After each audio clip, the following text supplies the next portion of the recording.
everyone. இன்னைக்கு வந்து நம்மளோட டாபிக் என்ன அப்படின்னா எக்காலஜி. எக்கோலஜி அப்படிங்கும்போது நம்மளுக்கு எல்லாத்துக்கும் என்ன ஞாபகம் வரும் அப்படின்னா எக்கோ சிஸ்டம்.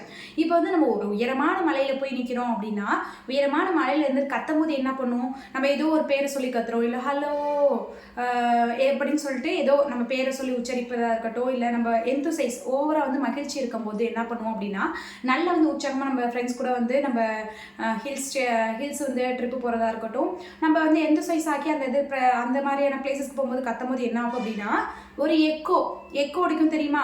அப்போது அதுக்கு என்ன காரணம் அப்படின்னா மரங்கள் இருக்கிறனால தான் வந்து என்ன இதாகும் அப்படின்னா ஒரு காடு பிரதேசங்கள் வந்து அமைதியான சூழ்நிலை உருவாகும் போது தான் என்ன இதாகும் அப்படின்னா நம்ம எக்கோ சிஸ்டம், நம்ம எக்கோ இது பண்ணுறது வந்து அங்கே வந்து ரியாக்ட் ஆகும். இதே வந்து அமைதியான சூழல் வந்து ஏன் உருவாக மாட்டேங்குது அப்படின்னா மரங்களை வந்து அழிச்சு அந்த மாதிரியான இது பிளேசஸ்லாம் வந்து என்ன பண்ணுறோம் அப்படின்னா வீடு பக்கத்தில் வீடு கட்டுறதும் சரி, நம்ம வந்து ஒரு ஃபேக்ட்ரிஸாக இருக்கட்டும், ஒரு ஷாப்பாக இருக்கட்டும், அடுத்தடுத்து கட்டும்போது அங்கே வந்து என்ன ஆகுது அப்படின்னா இந்த எக்கோசிஸ்டம் டோட்டலாக வந்து டேமேஜ் ஆகுது.